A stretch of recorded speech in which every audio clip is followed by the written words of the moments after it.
एक समय की बात है। नगर में रहने वाला कबीर नाम का एक लड़का अपनी जिंदगी से बहुत निराश था। उसकी निराशा का कारण यह था कि वह अब तक कुछ भी नहीं कर रहा था। उसके माँ बाप उसे ताने मारते कि तेरे सारे मित्र कुछ ना कुछ कर रहे हैं, लेकिन तू अभी भी घर में ही बैठा हुआ है। मित्रों के बीच भी अक्सर उसका मजाक ही बनता। वह कहीं जाता तो लोग उससे पूछते कि क्या कर रहे हो। उसे यह बताने में बड़ी शर्म आती कि अभी वह कुछ भी नहीं कर रहा। धीरे धीरे उसने रिश्तेदारों के यहां जाना और लोगों से मिलना जुलना कम कर दिया। वह ज्यादातर समय अपने घर में ही बैठा रहता। वो अकेले में रोता, भगवान को कोसता और अपनी किस्मत को दोष देता। अब उसे अपनी जिंदगी बोझ लगने लगी थी। कभी कभी वह सोचता कि जब वे कुछ करने के लायक ही नहीं है तो फिर उसके जिंदा रहने का भी क्या फायदा। उसे तो मर जाना चाहिए। एक दिन वे अपने नगर की एक सड़क से गुजर रहा था। तभी उसने देखा कि एक गुरु दुख के ऊपर प्रवचन दे रहे हैं। वह भी वही भीड़ में पीछे बैठ गया और गुरु के प्रवचन सुनने लगा।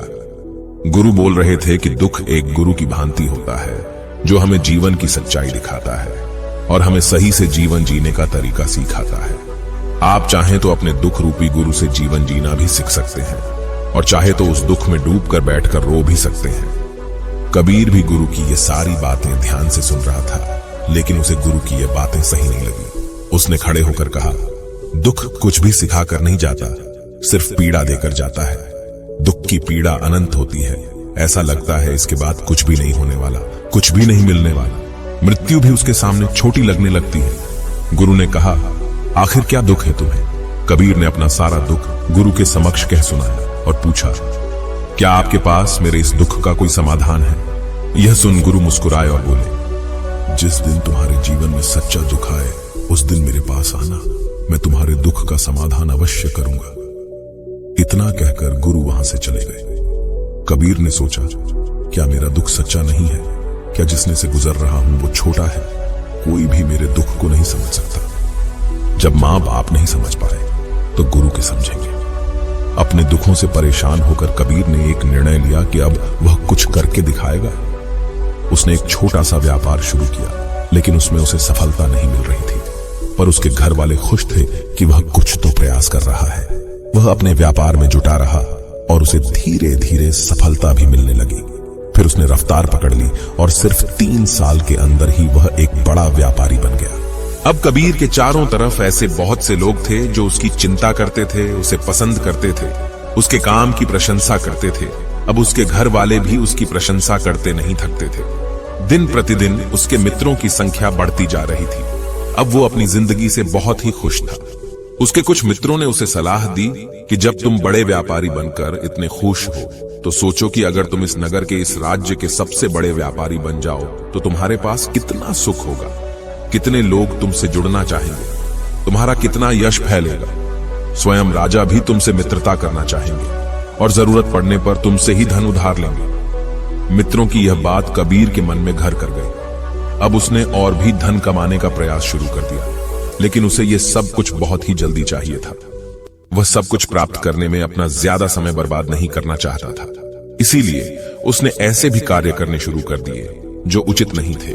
उसने बड़ी मात्रा में अपने मित्रों से धन उधार लेना शुरू कर दिया। ज्यादा मुनाफा कमाने के लालच में अपने सामान में मिलावट करने लगा। उसने दूसरे व्यापारियों के खिलाफ षड्यंत्र भी रचे, उन्हें डराया धमकाया। जैसा जैसा उसके मित्र उससे कहते गए वही करता गया। वह इन तरीकों से ज्यादा धन तो कमा रहा था, लेकिन अब उसके जीवन में सुकून नहीं रह गया था। उसके मन की शांति गायब हो गई थी।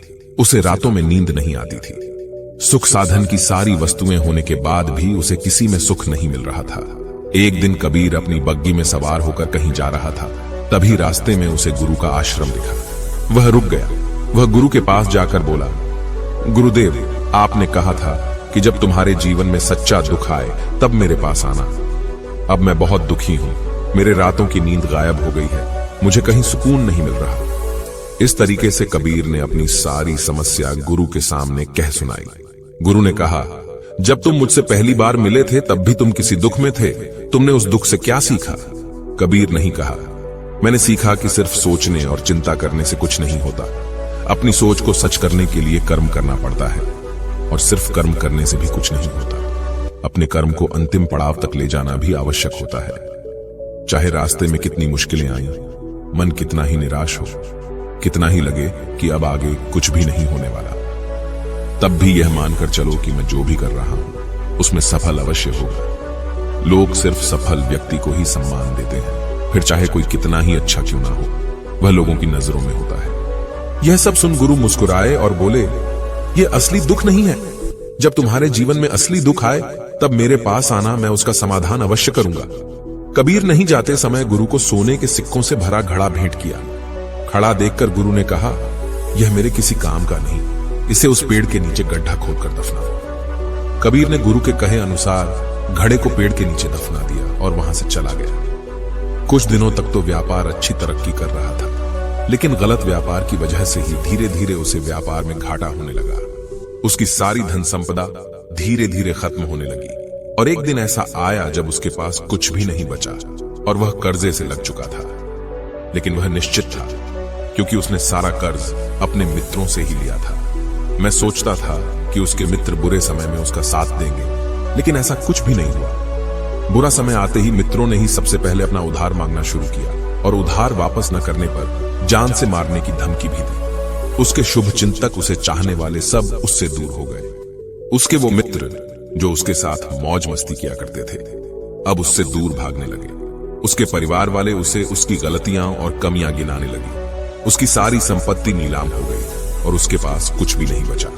उसने अपने पिता से सहायता मांगी तो पिता ने कहा, मेरे पास ये थोड़ी सी ही संपत्ति है, अगर मैं यह भी तुम्हें दे दूंगा तो तुम्हारी मां को कहां रखूं? इस संपत्ति हमारा आखिरी सहारा है। कबीर के भीतर बहुत गहरा दुख। उसके आसपास ऐसा कोई भी नहीं था जो उसके दुख को समझ सके, उसे संभाल सके। लोगों से मिले इस धोखे और विश्वासघात की वजह से वह अंदर तक टूट गया। उसे लगने लगा, अब जीने का क्या मतलब? अब तो मृत्यु हुई एकमात्र सहारा है, वो है आत्महत्या करने।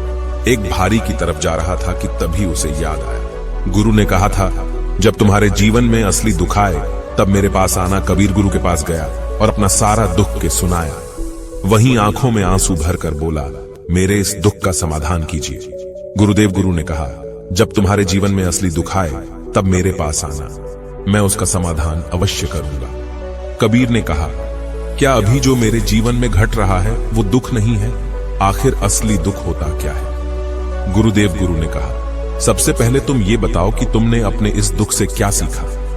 कबीर ने ही कहा, मैंने सीखा कि जो लोग हमारी सफलता, हमारी तरक्की की वजह से हमारे जीवन में आए हैं, वो हमें धोखा अवश्य देंगे, क्योंकि वह बुरे समय में हमारे साथ खड़े नहीं होंगे।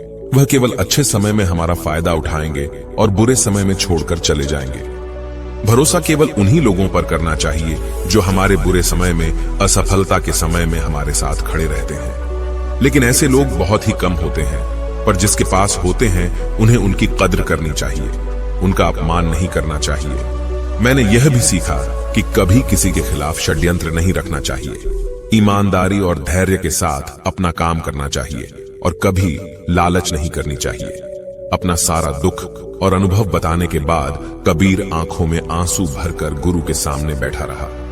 थोड़ी देर बाद गुरु उठे और उस पेड़ के नीचे गड्ढा खोदकर वह घड़ा बाहर निकाला जो सोने के सिक्कों से भरा हुआ था और उसे कबीर को दे दिया और कहा, जब तुम्हारे जीवन में असली दुख आए तब मेरे पास आना। कबीर ने गुरु को धन्यवाद दिया और उन्हें प्रणाम कर वहां से चला गया। उसने उस ढंग से एक छोटा व्यापार शुरू किया। अब वह एक छोटा व्यापारी बनकर भी खुश था। उसने पूरी लगन और ईमानदारी से व्यापार किया। देखते ही देखते वह अपने नगर का फिर एक बड़ा व्यापारी बन गया। उसका जीवन खुशियों और सुविधाओं से भर गया। लेकिन कोई कितना भी अच्छा हो, कितना भी अच्छा काम करें, दान करें, पुण्य करें, लोगों की मदद करें, लेकिन जीवन में दुख तो आता ही है। तो कबीर के जीवन में भी दुख आया। उसके माता पिता की मृत्यु के रूप में वो दोनों एक ही दिन मृत्यु को प्राप्त हो गए। कबीर अपने माता पिता से बहुत प्रेम करता था, इसलिए उसे उनकी मृत्यु से बहुत गहरा आघात पहुंचा। वह उन दोनों के पार्थिव शरीर को शमशान घाट ले गया, जहां उनकी अंतिम क्रिया की गई। वहां उसने अपने माता पिता के शरीर को जलते हुए देखा तो उसका मन बेचैन हो गया। उसके अंदर बहुत से प्रश्न उठने लगे हैं। घर वापस आया तो उसने अपने माता पिता के घर और संपत्ति को देखा, जिसके लिए उसके पिता हमेशा लड़ते रहते थे। आज वह लावारिस पड़ी है। आज उसकी देखरेख करने वाले, उसके लिए लड़ने वाले इस दुनिया से चले गए। उसके पिता ने जो भी कमाया था, जो भी बनाया था, वो सब यहीं रह गया था। दिन पहले तक किसी से भी अपनी संपत्ति के लिए लड़ जाने वाले उसके पिता आज खुद इस दुनिया से अलविदा हो गए थे। उसका मन इसी तरह के अनेक विचारों के भंवर में फंसा हुआ था। उसे अंदर से अकेलापन और डर महसूस हो रहा था। उसे कुछ खालीपन सा महसूस हो रहा था। उसे लग रहा था कुछ तो है जिससे वो समझ नहीं पा रहा। इसीलिए वो गुरु के पास गया। उसे देखते हुए गुरु ने कहा, क्या जीवन में कोई दुख है? कबीर नहीं कहा, वैसे तो जीवन में कोई दुख नहीं है गुरुदेव, सब सुख है, सब अच्छा चल रहा है, लेकिन आज मेरे माता पिता की मृत्यु हो गई। इस घटना से मेरा मन बहुत दुखी और बेचैन है। गुरु ने कहा, इसमें दुखी होने वाली कौन सी बात है? वन दिन तो सभी के प्रियजनों को मरना ही है। हमेशा जीवित ना तो कोई रहा है और ना ही कोई रहेगा। एक दिन तो तुम्हें भी मरना ही है। हो सकता है कल ही मर जाओ या आज भी मर सकते हो। कबीर ने कहा, ये आप क्या कह रहे हैं? गुरुदेव की मैं भी मर जाऊंगा, पर मैं तो अभी जवान हूं। गुरु ने कहा, इस भ्रम में तो सभी जी रहे हैं कि मृत्यु दूसरों को आती है, बूढ़ों को आती है, लेकिन बूढ़ों के सामने ही जवान मर जाते हैं, बच्चे मर जाते हैं। मृत्यु का किसी की उम्र से कोई संबंध नहीं है, तो सबको अपना बना लेती है। गुरु की यह बातें कबीर के मन में घर कर गई और वह चुपचाप वहां से चला गया। लेकिन उसका मन अभी बेचैन था, अब भी था। वह कुछ खालीपन सा महसूस कर रहा था। वह पूरे दिन अपने बारे में सोचता रहता कि वह कौन है, इस दुनिया में क्यों आया है, क्या सिर्फ चीजों का उपयोग करना और मरना ही जीवन का लक्ष्य है? ऐसे ही बहुत से प्रश्न उसके मन में लगातार उठ रहे थे, लेकिन उसे अपने किसी भी प्रश्न का उत्तर नहीं मिल पा रहा था और उसका दुख दिन प्रतिदिन बढ़ता जा रहा था। इसीलिए कुछ दिनों बाद वह फिर गुरु के पास पहुंचा और बोला, गुरुदेव, मैं बहुत दुखी हूं क्योंकि मैं यह नहीं जान पा रहा हूं कि मैं कौन हूं और इस दुनिया में क्यों आया हूं। यह सुन गुरु मुस्कुराए और बोले, आज पहली बार तुम्हारे जीवन में सच्चा दुख पैदा हुआ है। वास्तव में यही है जो दुख कहलाने के लायक है कि हमें पता नहीं कि हम कौन हैं, क्यों आए हैं, क्या करना है, कैसे करना है। कबीर नहीं कहा, गुरुदेव, मेरे इस दुख का समाधान कीजिए।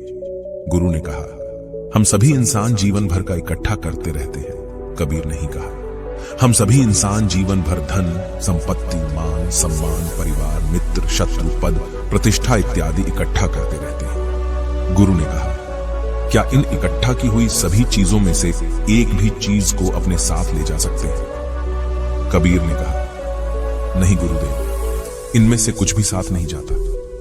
मेरे माता पिता के साथ भी कुछ नहीं गया, सब तो यहीं छूट गया, हर परिवार, संपत्ति, सब कुछ।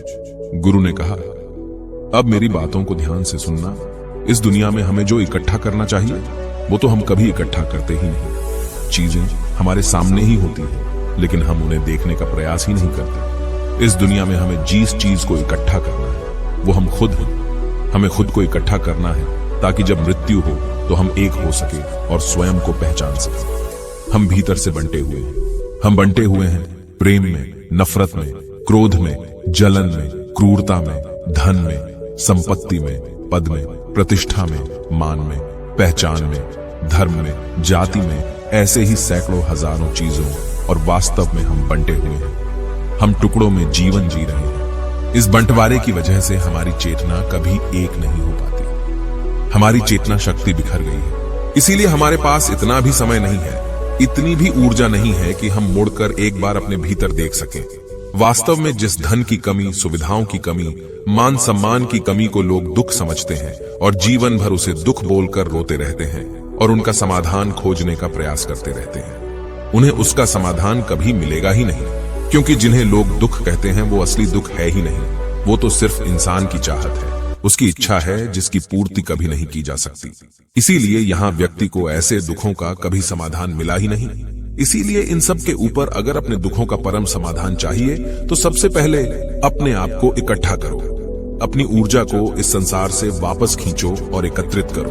अपने ऊपर ध्यान दो, खुद पर ध्यान लगाओ। मृत्यु से पहले अपने आप को पहचान लो। ऐसे ही बिखरे हुए मत चलो। कबीर नहीं कहा तो क्या गुरुदेव, हमें ये संसार छोड़ देना चाहिए? अपनी सभी इच्छाओं को मार देना चाहिए। किसी से प्रेम नहीं करना चाहिए। धन संपत्ति नहीं इकट्ठा करनी चाहिए। मान सम्मान की आशा छोड़ देनी चाहिए। गुरु ने कहा, एक बिखरे हुए मनुष्य के अंदर से कामनाएं, इच्छाएं और वासनाएं ऐसे ही निकलती हैं जैसे पहाड़ से कोई पत्थर गिर रहा हो जिस पर पहाड़ का कोई नियंत्रण नहीं है। सिवाय देखने, परेशान होने और कुछ खोने के। इसी प्रकार एक बिखरे हुए मनुष्य की इच्छाएं अनियंत्रित और दुखदायी होती हैं। उसका अनियंत्रित मन कुछ भी इच्छाएं और कल्पनाएं करता रहता है और दुखी होता रहता है। लेकिन जब व्यक्ति एकत्रित हो जाता है तो वह जो भी करता है सब उसके नियंत्रण में रहता है। तभी इच्छाएं भी उसकी इच्छा से निकलती हैं। कबीर ने कहा, गुरुदेव, आपने मेरे सच्चे दुख का समाधान कर दिया। आपका बहुत बहुत धन्यवाद। आपसे मैं खुद को एकत्रित करने का प्रयास करूंगा। गुरु ने कहा, मानव शरीर में बहुत ऊर्जा है, बहुत शक्ति है, पर यह बेकार के कामों में बाज कर रह गई है, चीजों में लगी रहती है। यह ऐसा ही है जैसे कि एक अत्यंत शक्तिशाली मशीन किसी बच्चे के हाथों में दे दी गई हो और वह बिना सोचे समझे, बिना किसी नियंत्रण और जानकारी के बस इसकी शक्ति को कहीं भी बर्बाद कर रहा हो। इसीलिए अपनी चेतना की शक्ति पर ध्यान दो और इसे एकत्रित करो। कबीर को अपने प्रश्नों का उत्तर मिल चुका था। उसने गुरु को धन्यवाद किया और चुपचाप वहां से चला गया। दोस्तों, उम्मीद है कि आपको यह कहानी पसंद आई होगी। यदि आप ऐसी और मजेदार कहानियों और संदेशों को और सुनना चाहते हैं तो हमें सब्सक्राइब करें। नमो बुद्धाय।